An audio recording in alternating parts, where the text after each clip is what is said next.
কৰিছিল যে অষ্টম দৰমহা আয়োগ যেহেতু কেন্দ্ৰীয় চৰকাৰে গঠন কৰিলে গতিকে অসমতো গঠন কৰা হ'ব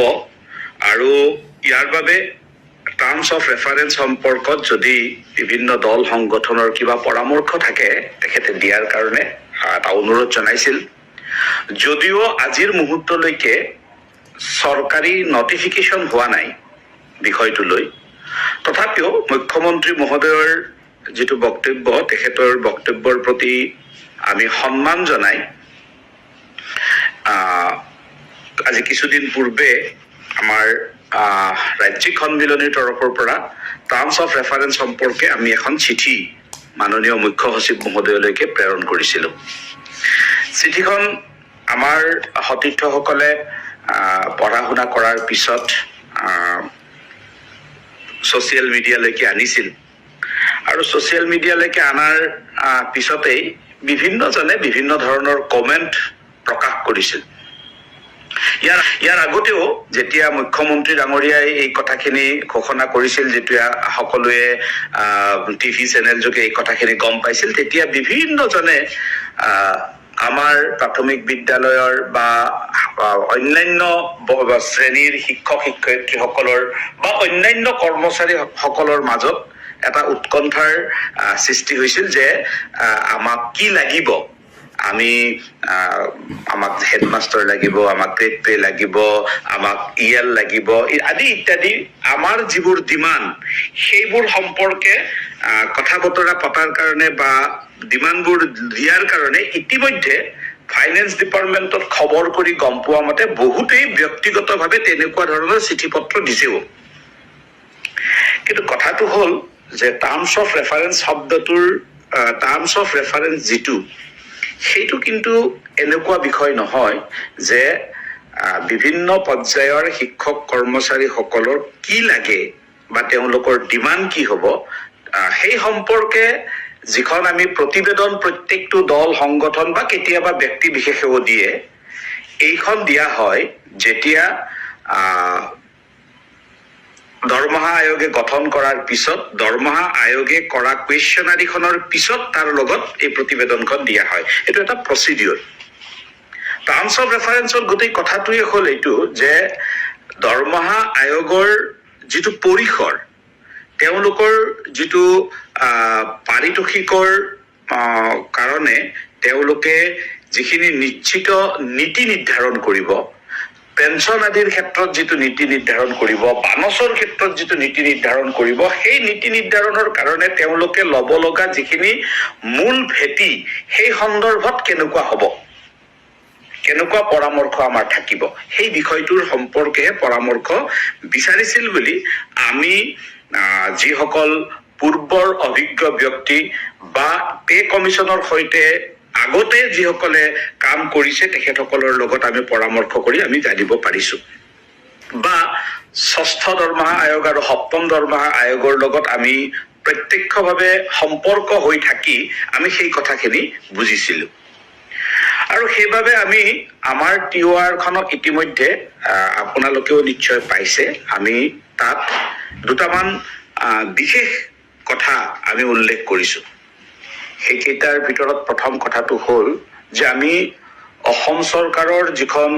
দৰমহা আয়োগ হ'ব সেইখনক আমি অনুৰোধ কৰিব বিচাৰিছো মুখ্য সচিবৰ জৰিয়তে যে অসমৰ যি খাদ্য সামগ্ৰীৰ দাম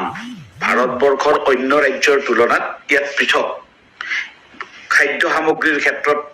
10 পৰা 20% বেছি বা বস্ত্ৰ সামগ্ৰীৰ ক্ষেত্ৰত আমাৰ 15 পৰা 30% বেছি ইত্যাদি ইত্যাদি আমি বিভিন্ন ধৰণে গোটেইখন আপোনালোকে পঢ়িলে গম পাব সময়ৰ কাৰণে মই পঢ়ি দিব খোজা নাই মানে যেহেতু আমাৰ ইয়াত সকলোখিনি বেছি গতিকে যেতিয়া ফিটমেন্ট টেবুলৰ প্ৰশ্নটো চিহ্নিত হ'ব তেতিয়া কেন্দ্ৰীয় চৰকাৰে 1.86 লৈছে বা 2.7 লৈছে বা কিবা লৈছে বুলিয়ে অসমতো হেইটো কৰিব এই কথাটোৰ আমি অলপ বিৰোধিতা কৰিছো আৰু এই কথাটোৰ ক্ষেত্ৰত আমি ইতিমধ্যে এটা পৰামৰ্শ প্ৰদান কৰিছো যে অসমৰ ক্ষেত্ৰত হেইটো কেন্দ্ৰীয় হাৰতকৈ অলপ বৃদ্ধি হ'ব লাগে যেটো মূল বিষয় সেইটো আমি তেনেকে চিহ্নিত কৰিছো। দ্বিতীয় কথাটো আমি কৈছো যে যাতে পৰিয়াল নিৰ্ভৰশীল সদস্যৰ সংখ্যাটো 6 জনলৈ বৃদ্ধি কৰে। অসম চৰকাৰৰ 7ম দৰমহা আয়োগে পৰিয়ালৰ সংখ্যাটো 3 জনত আবদ্ধ কৰিছে।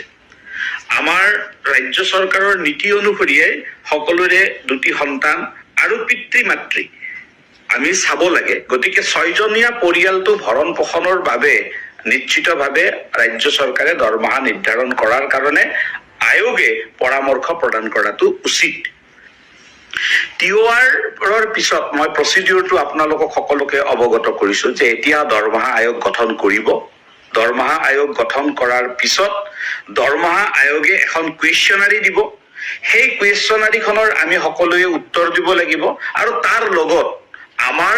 নিজস্ব যিবোৰ আমাৰ ডিমাণ্ড থাকিব সেই ডিমাণ্ডবোৰ আমি তাত সংলগ্ন কৰিব লাগিব যুক্তিসহ। সেইখিনিৰ কাৰণে আমাৰ হাতত অকমান সময় আছে। আৰু দ্বিতীয় প্ৰসংগটো হ'ল সকলোতকৈ বেছিকৈ উত্থাপিত হোৱা প্ৰসংগ এটা, সেইটো হ'ল যে হেডমাষ্টাৰৰ পোষ্ট কি হ'ব, 8,700 কি হ'ব। নিশ্চিতভাৱে আমি আমাৰ গ্ৰেড পে সম্পৰ্কীয় বিষয়টো আমি উপস্থাপন কৰিবলৈ যাওঁতে 6ষ্ঠ দৰমহা আয়োগত, 5ম দৰমহা আয়োগত, 7ম দৰমহা আয়োগত যেনেকৈ সন্মিলনীয়ে এই বিষয়টো উপস্থাপন কৰিছে একেধৰণে ইয়াক উপস্থাপন কৰিব। মই শিক্ষাবৰ্ষ সম্পৰ্কে যোৱাৰ আগতেই অন্যান্য বুলি এটা শব্দ লিখিছিলো, তাৰ ৰেফাৰেন্সত কৈছো। মই আজি এগৰাকী শিক্ষক বন্ধুৰ লগত এই বিষয়ত কথা পাতিছিলো 8,700 প্ৰসংগত। তেওঁক মই সুধিছিলো যে মানে আমি কথা পাতোতে কথা প্ৰসংগতে মই সুধিছিলো, মই নাম ক'ব খোজা নাই, যে এই যে আমি 8,700 টকাটো পাইছো এইটো আমাৰ গ্ৰেজুৱেট গ্ৰেড পে নহয় নেকি? তেওঁ কি কৈছে, পিছলৈ প্ৰথমতে নহয় বুলিয়ে কৈছিল, পিছলৈ যেনিবা ক'লে যে হয়। এতিয়া কথাটো হ'ল, তেখেতক মই সুধিছিলো যে আমি কেনেকৈ পালো। তেখেতে ক'লে যে 2012 চনৰ পৰা যিহেতু শিক্ষকৰ বৃত্তিত প্ৰাথমিক শিক্ষকৰ বৃত্তিত নিয়োগ কৰিবৰ কাৰণে 50% অৰ গ্ৰেজুৱেট বুলি কোৱা হৈছে, গতিকে আমি তেতিয়াৰ পৰা আমি গ্ৰেজুৱেট গ্ৰেড পে পাইছো। মই তেখেতক ইতিমধ্যে বুজাই কৈছো আৰু এই লাইভৰ জৰিয়তে যিসকলে তেনেকে ভাবে তেখেতসকলক ক্লিয়াৰ হোৱাৰ কাৰণে কৈছো যে আমি প্ৰাথমিক বিদ্যালয়ত কাম কৰি থকা স্নাতক শিক্ষকসকলে 6ষ্ঠ দৰমহাৰ পৰাই আমি স্নাতক হিচাপে আমি এটা মান্যতা পাই আহিছো। 6ষ্ঠ দৰমহাৰ আগত যিহেতু মান্যতা পাইছো, 6ষ্ঠ দৰমহাৰ আয়োগৰ ভিত্তিতে আমি 7ম দৰমহাত মান্যতা পাইছো। গতিকে মান্যতাটোৰ প্ৰশ্ন অসম ৰাজ্যিক প্ৰাথমিক শিক্ষক সন্মিলনীয়ে 5ম দৰমহা আয়োগতে আৰম্ভ কৰিছিল আৰু তাৰ ফলাফল আমি পাইছো। নিশ্চিতভাৱে 8,700 প্ৰসংগৰ বিষয়টো ইতিমধ্যে আমি আকৌ এটা নতুন আদালতৰ বিষয়টো চলি থকাৰ মাজতে আমি পুনৰাই মুখ্যমন্ত্ৰীৰ জৰিয়তে আমি এটা প্ৰয়াস কৰিছো। যদিহে আমাৰ এই প্ৰয়াসে অতি সোনকালে কিবা কামত নিদিয়ে তেনেহলে আমি নিশ্চিতভাৱে দৰমহা আয়োগ গঠন হলেও আমি ইয়াৰ বাবে সংগ্ৰামৰ পথ আমি ল'ম। ইতিমধ্যে আমি আমাৰ ৰাজ্যিক সন্মিলনীৰ কৰ্ণধাৰে এই বিষয়ত আমি চিন্তা চৰ্চা কৰি আছো। কেৱল যিহেতু মুখ্যমন্ত্ৰীৰ নিৰ্দেশত ফাইল এটা বিত্ত বিভাগলৈকে গৈছে, গতিকে সেই ফাইলটোৰ ৰিজাল্ট কেনেকুৱা আহে, পজিটিভ নিগেটিভ কি